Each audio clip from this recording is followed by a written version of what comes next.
יבוא שלום עלינו, עוד יבוא שלום עלינו,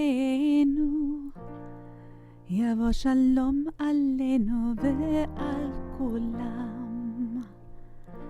יבוא שלום עלינו, עוד יבוא שלום עלינו, יבוא שלום עלינו ועל כולם. סלם עלינו ועל כל העולם, סלם שלום. סלם עלינו ועל כל העולם, סלם שלום. יבוא שלום עלינו, עוד יבוא שלום עלינו, יבוא שלום עלינו ועל כולם. יבוא שלום עלינו, עוד יבוא שלום עלינו, יבוא שלום עלינו ועל כולם. סלם עלינו ועל כל העולם, סלם שלום. סלם עלינו ועל כל העולם, סלם שלום. יבוא שלום עלינו, עוד יבוא שלום עלינו, יבוא שלום עלינו ועל כולם. יבוא שלום עלינו, עוד יבוא שלום עלינו, יבוא שלום עלינו ועל כולם.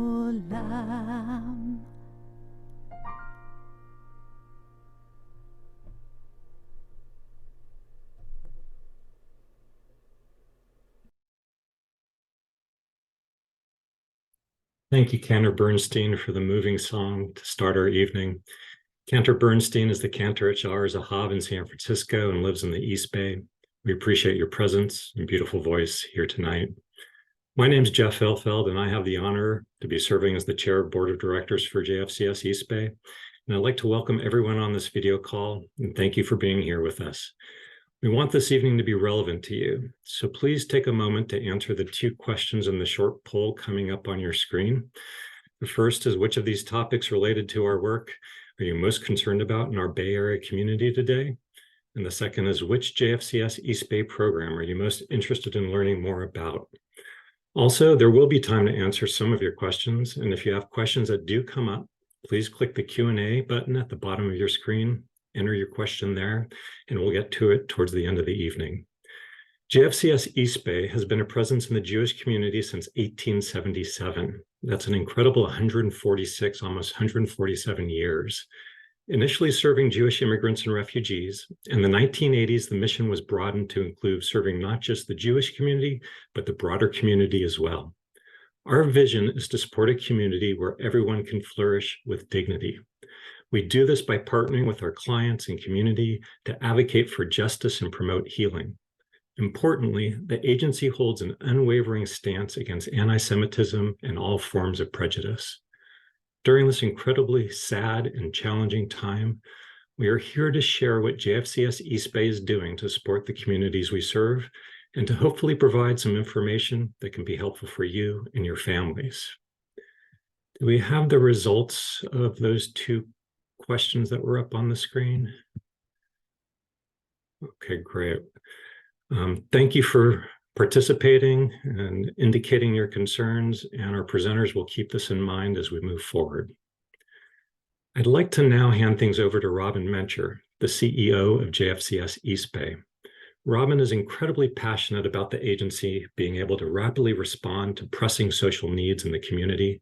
It seems we always have one crisis or another, from COVID to the rushed exit of the US military from Afghanistan to the war in Ukraine and now the war in Israel. She leads the agency by example by engaging the community with knowledge, skill, deep listening, and compassion for the struggles we all face. Robin, thank you for your leadership during this crisis. Please tell us more about our evening tonight. Thank you, Jeff, and thanks to everyone who is gathered with us this evening. This is a really extraordinary time.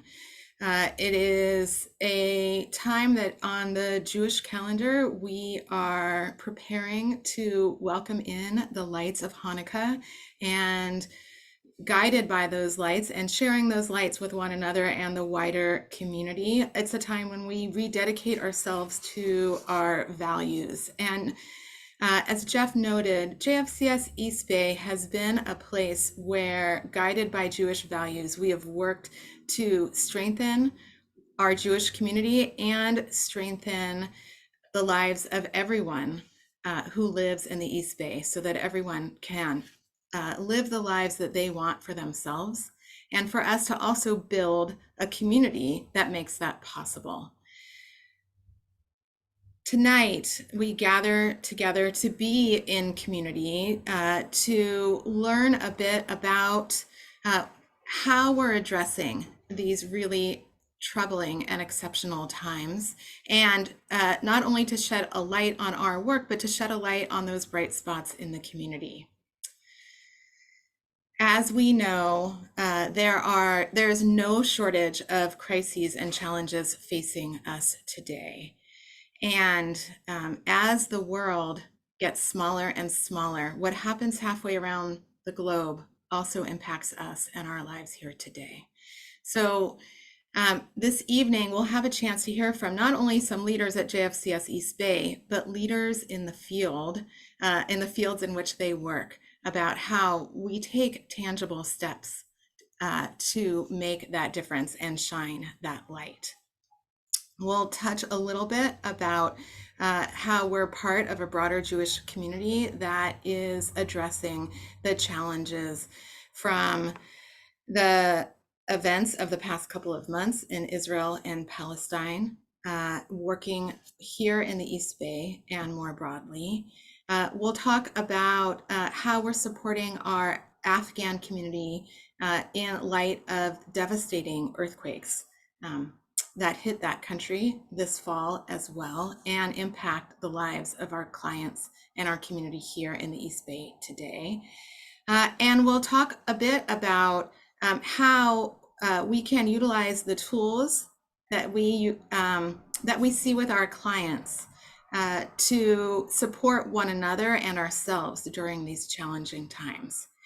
Before we pop into hearing a bit more about the nuts and bolts, tangible components of our work, about our mental health and social and immigration and services, I want to just take a minute and recognize what's on the minds of many of us who are gathered here this evening, whether we're part of the Jewish community or we're part of the broader community, and that is the recent and dramatic rise of hate in our community and many communities throughout our state, our country, and our world, specifically around the rise of anti-Semitism and Islamophobia.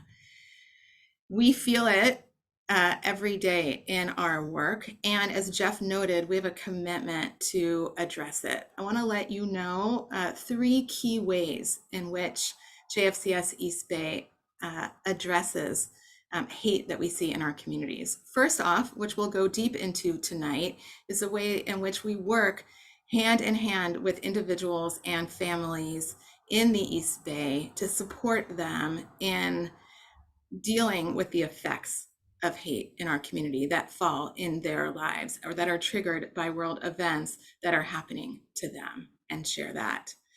Secondly, we work at the community level and at the state level with our partners in the organized Jewish community to respond to hate. So locally, that means our relationship with the Jewish Community Relations Council, and at the state level, it means working with our state legislators in concert with the Jewish public affairs work that happens across the state. But I think most importantly is, as we have heard from many of our community members, is the work that we do across communities in the East Bay and the wider East Bay to build bridges, to bring to life the Jewish values that inspired the founding of this organization, and to work hand in hand with the diversity of communities throughout the East Bay to make the community a better place for everyone. So whether that's providing stability for immigrants who are seeking to have the legal means to stay here, or it's about welcoming newcomers, or it's about providing mental health services to all different segments of our community, or it's about serving our older adults and younger adults alike in the Jewish community and supporting their mental health needs. All of the bridges that we build are a part of bringing that Hanukkah light to shine more brightly. And with that, I want to start creating an opportunity for us all to hear about the amazing work that's happening.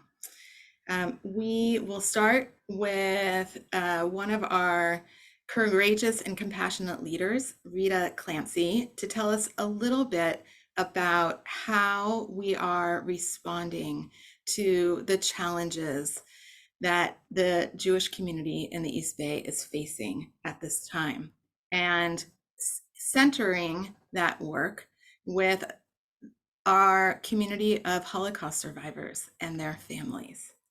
So Rita, welcome, Director of Adult Services and leader for all of the care that we provide for the Jewish community. And tell us, how are we taking care of our Holocaust survivors, over 250 here in the East Bay, and their families at this time? Thank you, Robin. First, I would like to say just a few words about our program and our survivor clients. Our organization is the only one actually in the East Bay that provides specialized services and assistance to Holocaust survivors in Alameda and Contra Costa counties. And as Robin mentioned, we serve approximately 250 Holocaust survivors, and they range anywhere in age from late 70s to 102 years of age. A significant number of these clients are from the former Soviet Union. And after World War II, since they remained in the Soviet Union, they continue to be persecuted because they're Jewish and suffer quite a bit under the communist regime. Now they're dealing with re-traumatization from the war in Ukraine, and all survivors are impacted by the current war in Israel. Our program is client-centered and trauma-informed. We offer home care, housekeeping assistance, case management, mental health support, restitution assistance, financial assistance for things like medications and dental expenses. And we have a number of social programs such as Cafe Europa, JFNA group programs, and even writing group and volunteer matching. After the Hamas attack on October 7th, the very next day, Sunday, our social workers got together and sent out emails to all of our Holocaust survivor clients, inviting them to a Zoom meeting on Monday to be together, to express their feelings, and just not to be alone. Most of our clients have relatives or friends in Israel. We also reached out to survivors, of course, who don't participate in Zoom, just to make sure that nobody feels isolated and everybody has the necessary support. Since then, we meet with our survivors ongoing, both online and in person. We have a lot of gatherings, as I mentioned, Cafe Europa, JFNA, and the writing group, which is facilitated by our very own Stuart Florsheim. He volunteers his time, and it's a wonderful group.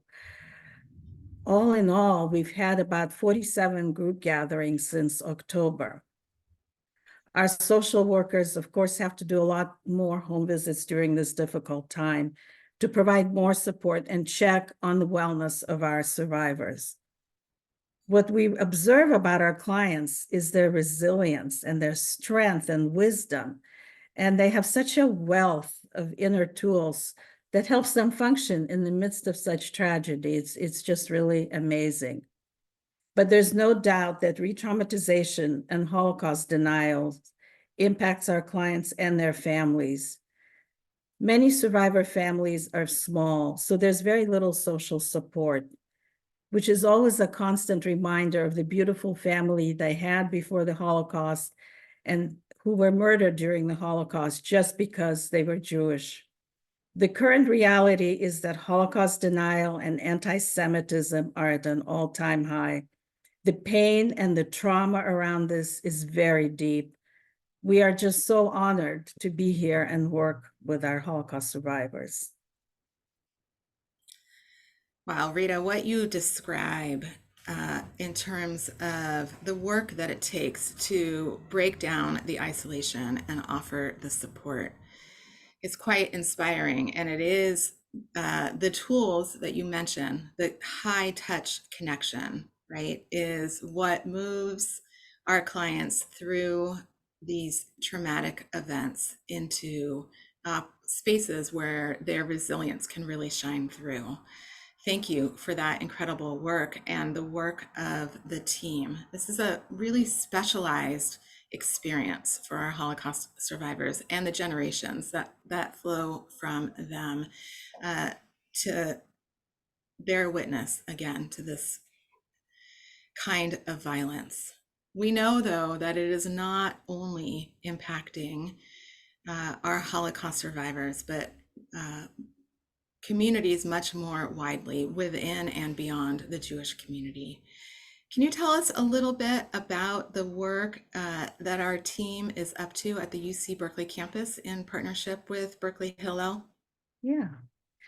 So a few years ago, in response to the pandemic and the cultural and political tensions and with the rising of anti-Semitism, our agency partnered with UC Berkeley Hillel to provide free mental health services to Hillel students. We also provide educational and group sessions to support students' mental health and wellness. We have a dedicated social worker to this program. The number of clients who are reaching out for services at Hillel since October 7th almost doubled. 85% of clients who are seen are seeking support for anti-Semitism on campus, grief support, for loss of friends and family in Israel, anxiety, depression, and survivor's guilt. 30% of clients are Israeli and they're receiving counseling in Hebrew or English. Our social worker also collaborates with the Tang Center for Mental Health and arranges groups for students. So that's another collaboration on the campus. Although our social worker is bilingual in English and Hebrew, she created a list of Hebrew-speaking therapists in the Berkeley area, offering free counseling to the students. She also created mental health strategies for parents, how to talk to their college-age children, and that was published by Hillel International. And there's a link, I believe, either in the chat or on the PowerPoint. In the future, we'll continue the counseling even during winter breaks so that students would be prepared to come back and return to campus. Anti-Semitism on campus has increased to such dangerous levels, and Hillel is working with the UC Berkeley campus leadership and Jewish organizations to provide more student support and awareness about anti-Semitism.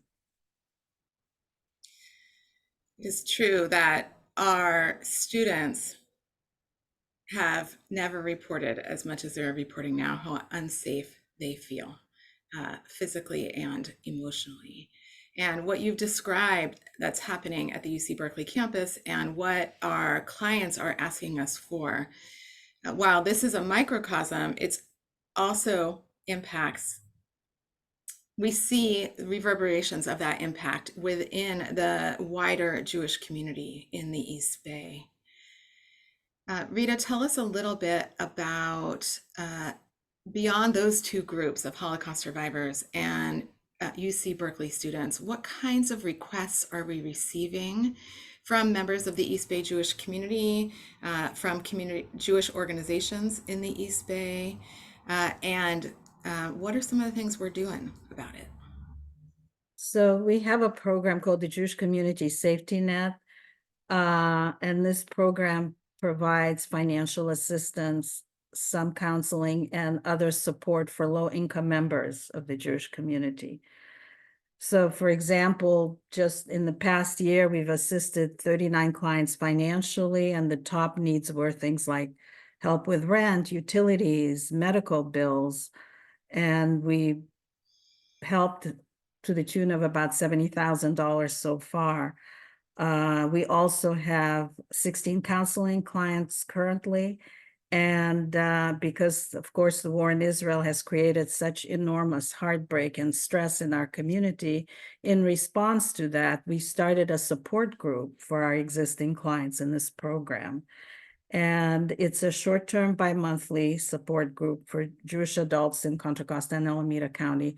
And people have the opportunity to share, listen, and talk about their feelings and what's been going on since the outbreak of the war.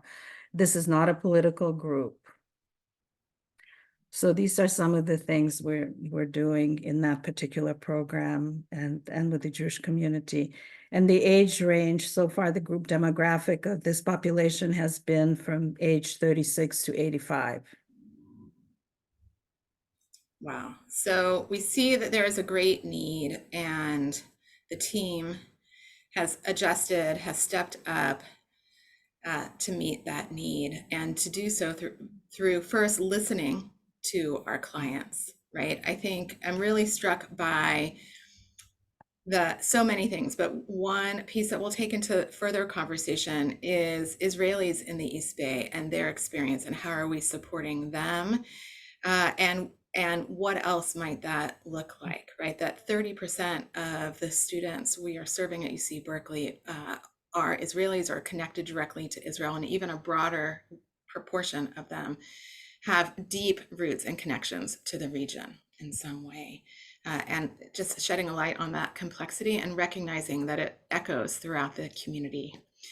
Rita, we could talk to you all evening, but turns out that our values and action in serving the Jewish community is just one piece of the work that we do at JFCS East Bay. Before we move on, we'd love to hear from you as a social worker and mental health professional and overall wise woman. How are you taking care of yourself these days? Well, the first thing I need to do, and I know, is limit the amount of exposure to the news in every way possible. I'm very mindful about being gentle to myself and to those around me. And I try to structure my day so I do go around and do my regular activities, but I check in with myself, make sure I'm not overwhelmed, and avoid isolation. Avoid self-isolation and be with people. It's important to be with people you feel safe with. And this is not a time to tolerate toxic people around you. Just really, surround yourself by good people. And there's a lot more I can talk about. I mean, I love to go out in the fresh air and walk my dogs. It's just a very peaceful, wonderful, loving experience always, and it really helps me to cope. Rita, thank you. Thank you for modeling, making good choices to welcome and spread that light that you have.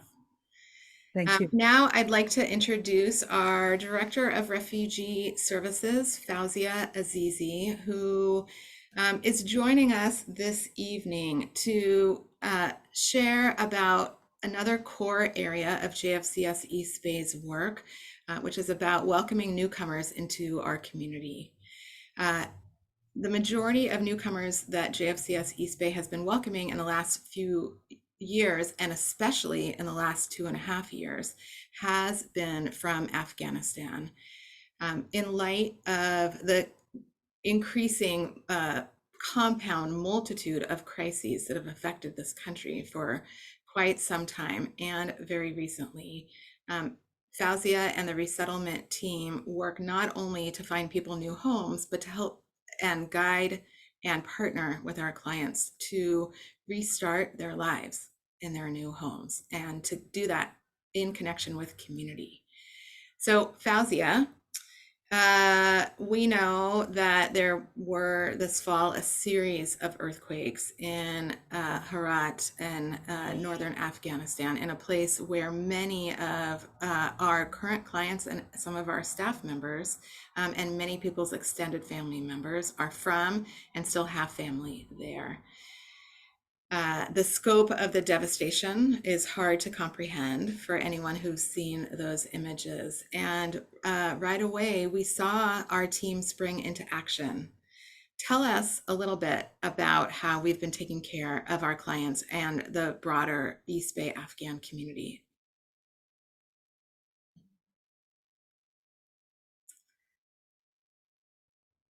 Oh, let's go ahead and make sure Fawzia can be heard.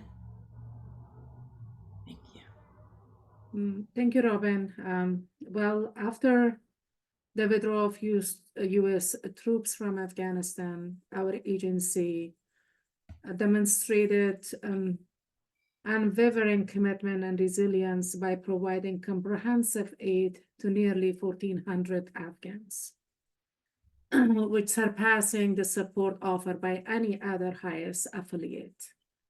And as you said, Robin, Afghanistan has been torn by long years of conflict, natural disaster, including multiple earthquakes in recent months, which resulting the loss of over 6,000 individuals and leaving thousands injured and homeless. This crisis, as you said, directly impacted our East Bay community clients and East Bay community, Afghan community. So prompt us to respond promptly by offering group and individual therapy and connecting them with support groups within mosque.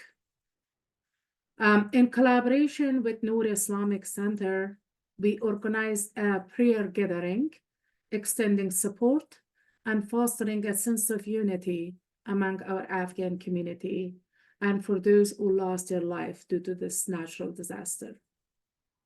In addition to that, our community event, the Strengthening Resilience webinar for Afghan community, featured mental health experts discussing stress management and effective communication with children during this trying time and more.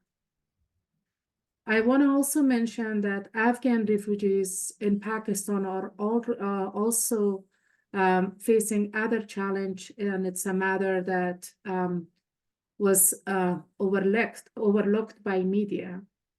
In October, Pakistan directed 1.7 million Afghans to leave by November 1st.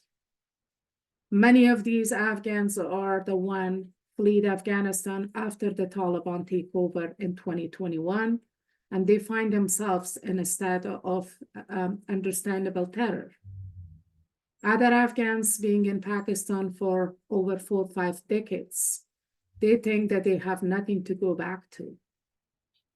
For those who have stayed there, has faced detention, beating, and extortion. This mass will impact our East Bay capacity as well, because Pakistan being the closest third country for all of Afghan to process their consulate process and cases for all pending cases of SIV and refugee cases is now will be expedited and will be sent to our way. And just we expect a record breaking of 11 families this week alone, which is by itself as a record.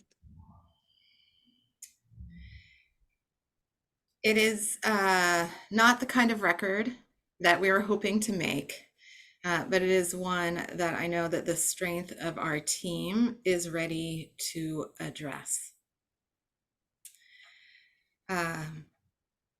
As I mentioned, JFCS East Bay has been resettling new arrivals through our refugee resettlement program for decades and decades and decades from all corners of the world, people who seek refuge to build their lives anew. And the majority, not not completely, but the majority of folks that we've been resettling for the past few years are people from Afghanistan, and our staff reflects our client base. So it's important to know that more than 20% of JFCS East Bay's staff, they themselves are first generation immigrants from Afghanistan. And we're so proud to be a diverse team serving the wider community. At this time, whether you're an Afghan or a Muslim of another nationality, it is not easy to be living in the United States. We've seen a dramatic rise in Islamic phobia. And my question to you is, how are we taking care of our team and our clients at this time of rising hate? I mean, being part of such a diverse organization is rewarding for me. Our services have been neutral, inclusive, and accessible to people of all backgrounds. And we have ensured that our services are culturally competent.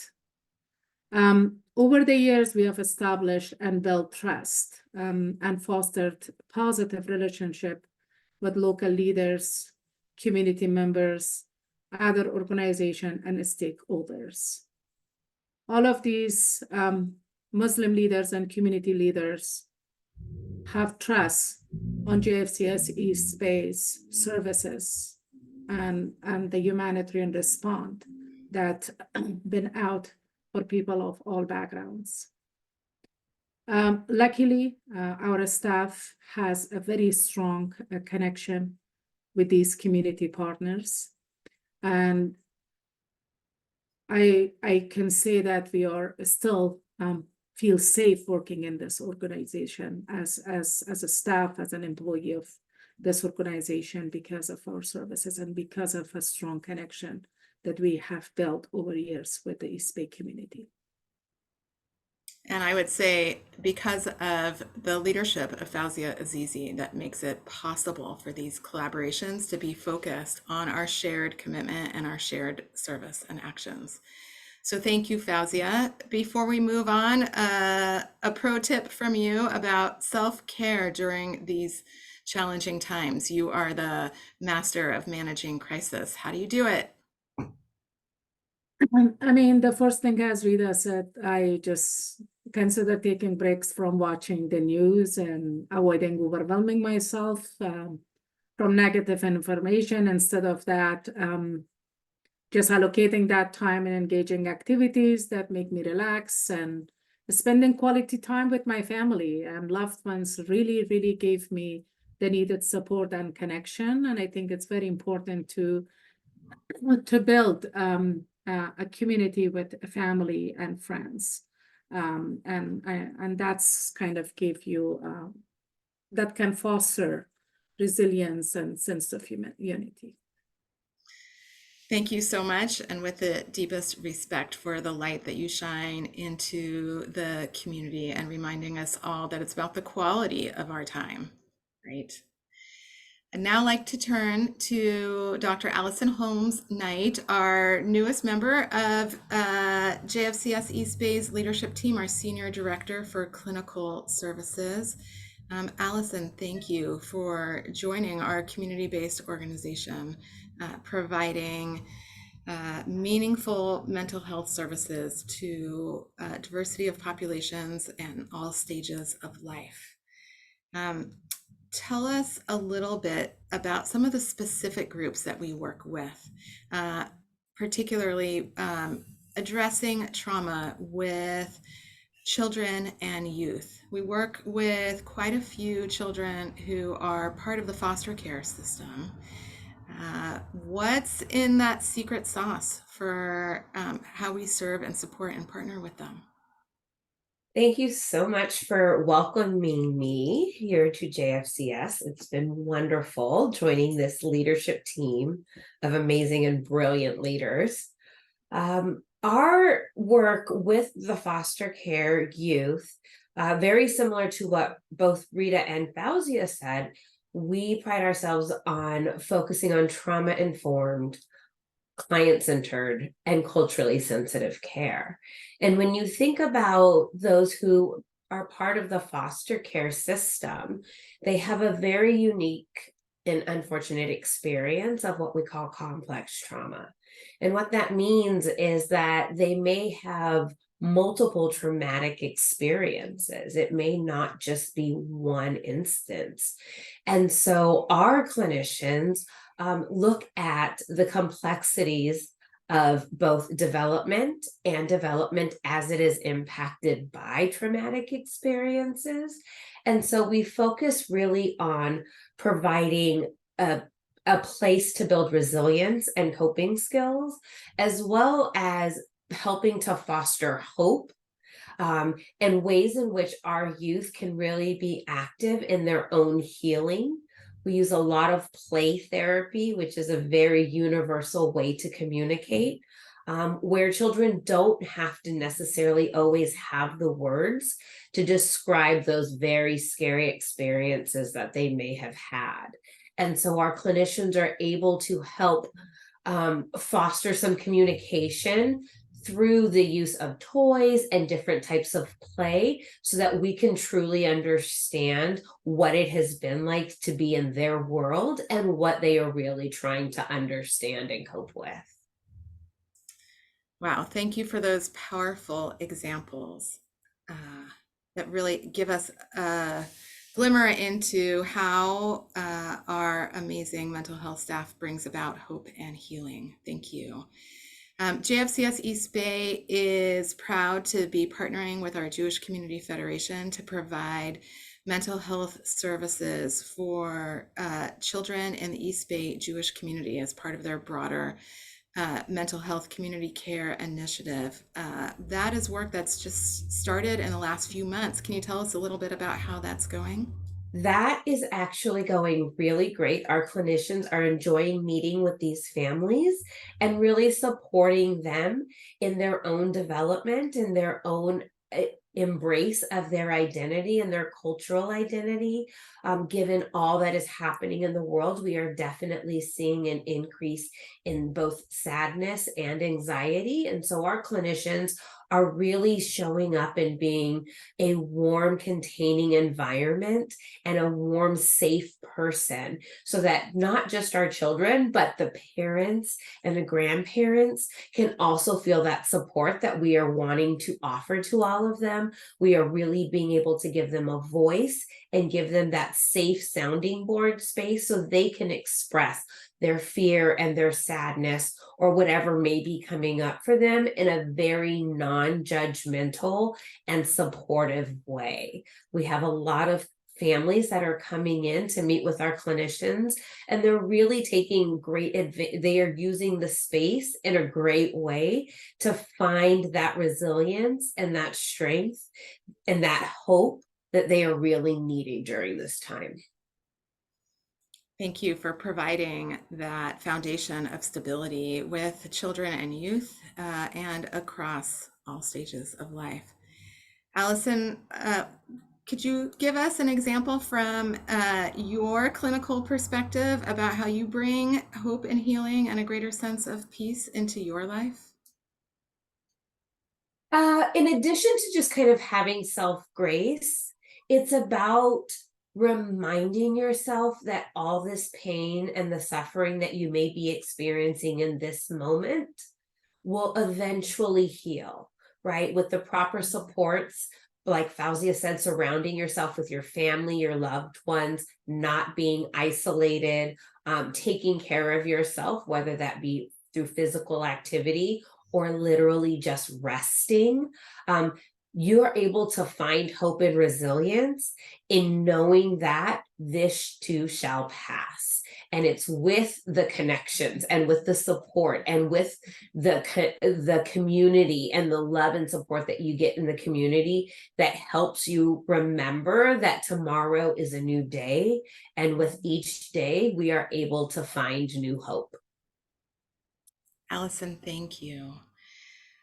And before we move on to a few questions from the community, we really want to make sure that we get to hear from our lead for our immigration law practice at JFCS East Bay, which partners with colleagues across all of the services that you've heard about this evening.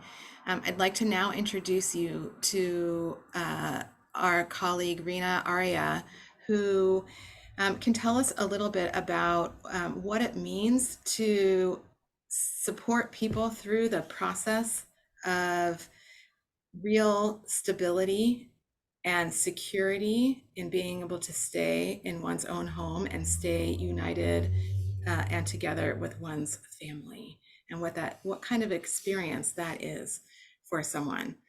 So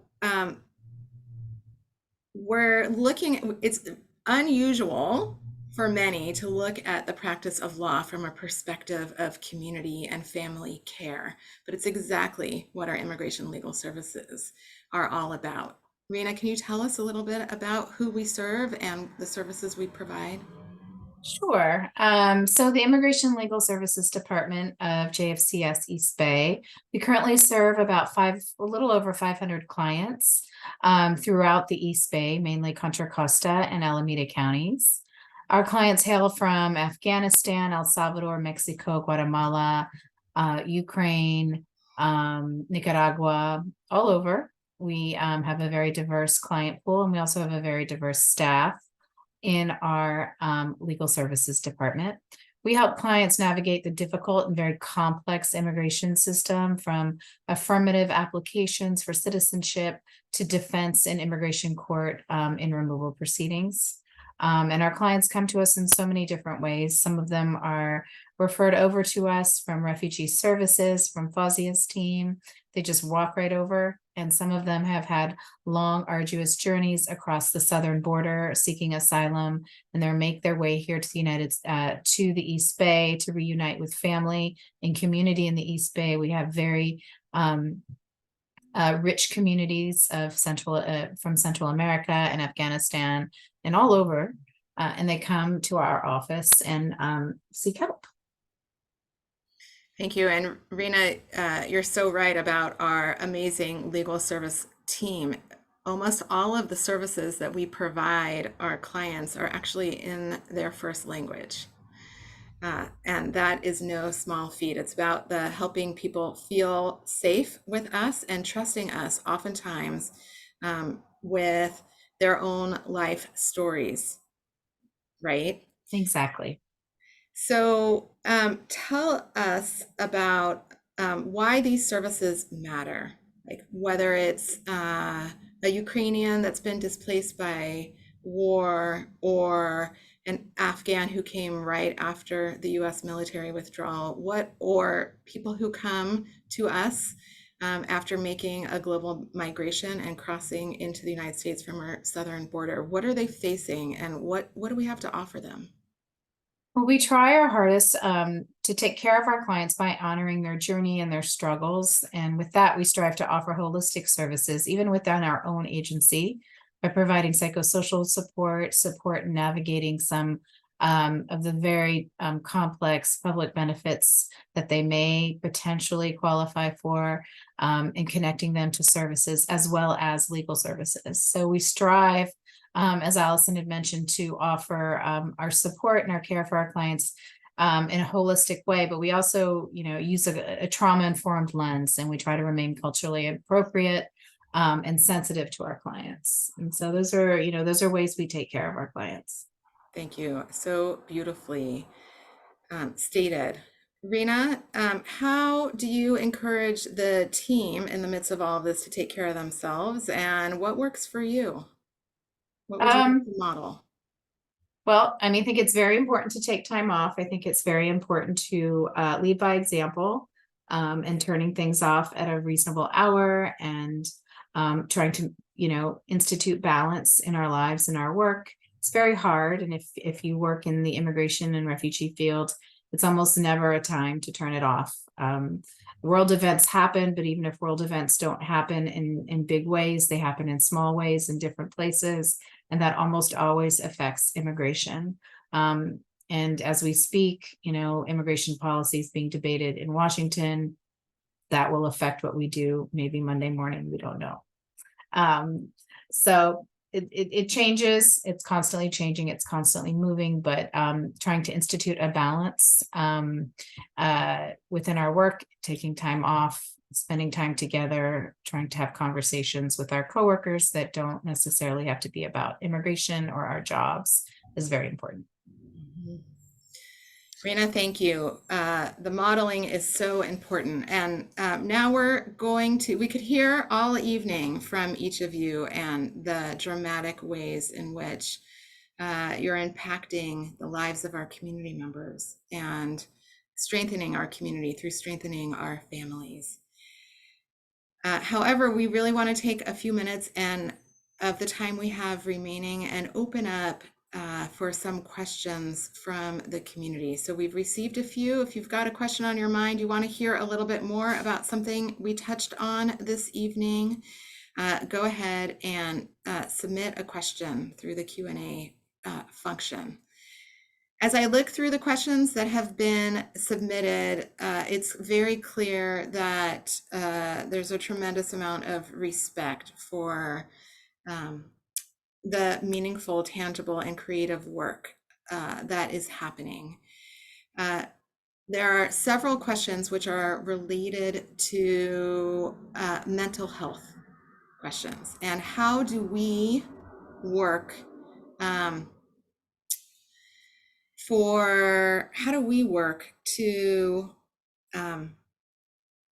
to move through our day-to-day lives at such troubling times when we are feeling the heartache ourselves, when we encounter people who ignite our emotions, when we get together with family over Thanksgiving or an upcoming holiday celebration, and we know that we're not on the same page politically.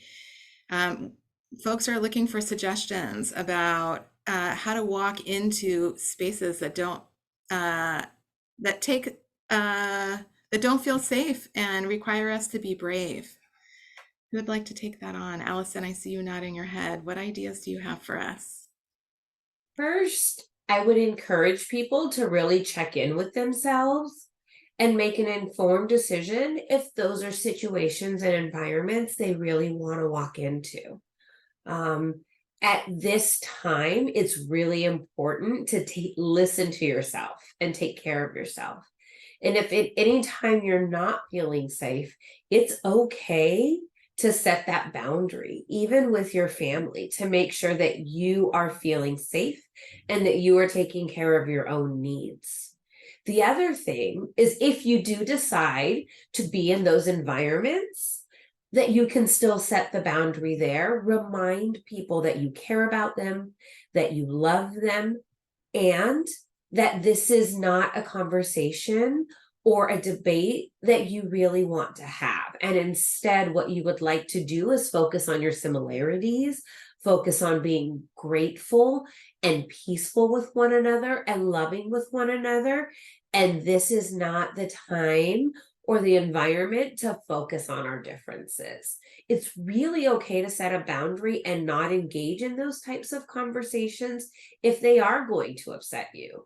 And to remind your family and your friends that especially during hard times, it's more important that we find commonalities and ways to come together and be peaceful than it is to focus on the things that are currently causing division.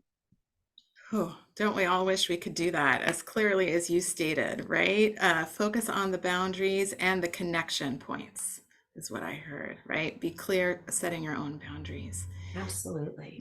We got another question that I think, Rita, we'd love for you to shed a light on, which is particularly for older adults in our community who've grown up and have much closer experiences with the horrors of World War II. These last couple of months have ignited so much pain and trauma. How can adult children of older adults really show up and support their family members?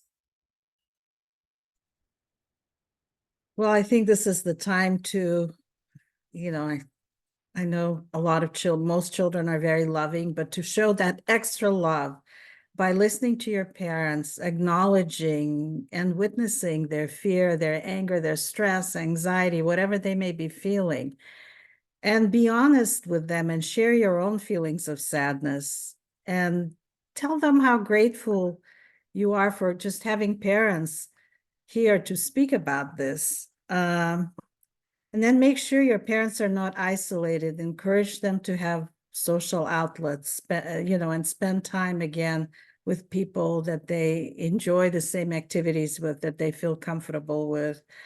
Maybe go over and see your parents more, take them out to lunch, dinner. And if you find that there's more need to take care of them, maybe they're open to seeing somebody, a mental health clinician. And if they're open to that, to get additional support or join a support group, that's another suggestion. Listening, validating, building connections, finding additional sources of support. And it goes back to what you noted previously, Rita, about self-care is to notice when we're isolating ourselves, right? And seek out connection. So thank you for that.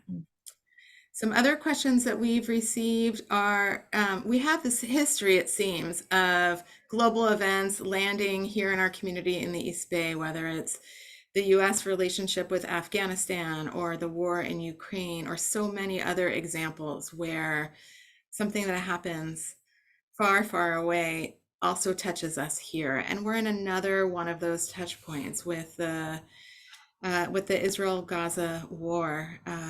Rita mentioned the Israelis on the UC Berkeley campus, and I know we've been getting calls from displaced Israelis who are here on tourist visas who are seeking support. We've received this evening and a steady stream of questions about how JFCS East Bay, as a refugee and immigrant serving organization, as a humanitarian organization, is preparing or is currently serving and supporting Israelis and Palestinians who are temporarily displaced or who are seeking to extend their time here. Fauzia or Rina, can you give us a little bit of information about what it is that we're doing, and also what's the latest legally on what we're hearing is happening or might be happening? Fauzia, you want to start? Yes, like our response to all the crisis that we had with Ukraine and with Afghanistan, as you mentioned, we do the same response to our Israeli families that have been relocated here in East Bay. So we record every inquiries that are reaching out to us, and we assess each case-to-case situation, and we are providing it based on their unique needs. And also we are connecting them with appropriate resources that are available, whatever it is mental health needs, whatever it is the needs of housing or school enrollment, or any other services or assistance that they are in need. We're providing those aid, but it's right now it's case-to-case situation. Thank you. Rina, any updates you want to share about what you're hearing in the immigration legal community? So far, I haven't heard anything about temporary protected status actually being created for either Israel or West Bank or Gaza, but I know that's on the table. And there's a lot of advocacy for both, for TPS, temporary protected status, for people who are currently in the United States so that they don't have to go back to either Israel, the West Bank, or Gaza. So, a lot of advocacy groups, including HIAS, are supporting TPS for all people from Israel, Gaza, and West Bank, Israel and Palestine. Right now, Israelis can come to the United States as part of the visa waiver program. So they do not need visas to come to the United States. but changing their status to another status, they would be required to have some method to stay in the United States above and beyond the visa. Thank you. So we'll keep working with our National Resettlement Organization, HIAS, around these legal issues and continue to prepare. Before I turn this evening over to Jeff to close us up, we have one more question that I want to touch on briefly, which is, I'm a community member and I want to be involved in this work. What do I do? How can I do that? And so I'll just say briefly, there are many ways in which you can get involved. JFCS East Bay is a community-based hub. We are people-powered. This is how we make our community stronger. So if you are seeking support, advice, resources, referrals, you can go onto our website and fill out a form asking for what it is you need, or you can give us a call and we'll get it to the right person or people to get you that support directly or help you connect you to resources that can provide them. If you're looking to volunteer with JFCS East Bay, you can also sign up or give us a call by going to our website and getting that information. You can volunteer once, you can volunteer every week, or anything in between. If you want to take some action on community issues that connect to our work, there is a section on our website that has a space for you to follow legislation or communicate to public leaders about what are issues that matter to our clients and really stand with our clients and their work. Of course, this being close to year end, it's a fine time to be donating to your favorite community-based nonprofit, JFCS East Bay. And so that's always a great option for you. And you just want to stay more informed and involved. If you're not already signed up, please do join our newsletter list. We send notes out every month with updates on legal victories or ways in which we're breaking down isolation with older adults, and ways in which we are welcoming newcomers and how you can get involved. So please find a way that works for you, and we look forward to connecting with you again soon.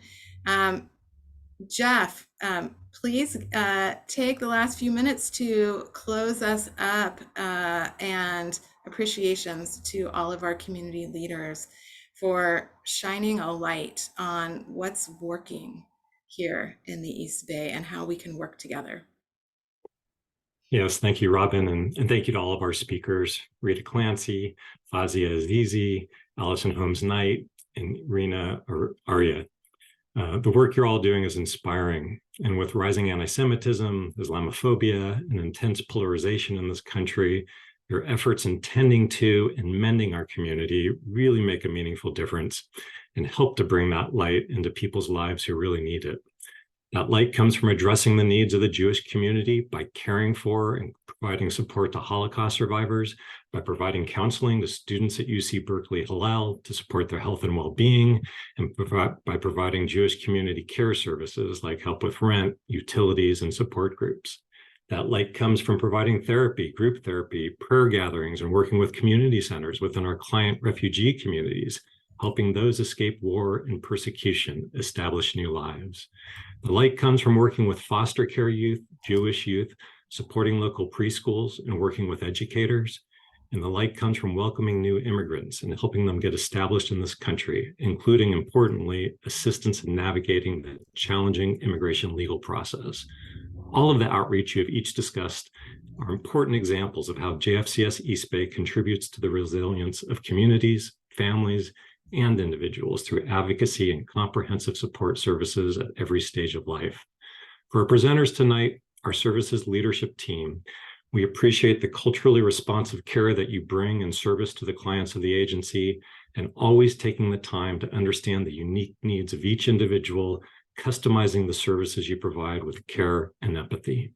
The discussions you led this evening are vivid examples of the agency's values in action, including the values of repairing the world, welcoming the stranger, pursuing justice, and upholding the dignity of every human being. That is what JFCS East Bay is all about. For our attendees this evening, you'll be receiving a recording of the program with all of the links that have been shown tonight, including an email address to write to if you're interested in the Jewish Community Support Group. There's a link in the chat for resources for parents and teachers. Another link that you can follow if interested in opportunities to volunteer with JFCS East Bay, supporting these services that JFCS East Bay is providing. And again, all of this will be coming to you through an email in the days ahead. We truly hope this evening has been an informative and helpful evening for you. Thank you for being here. Have a good evening.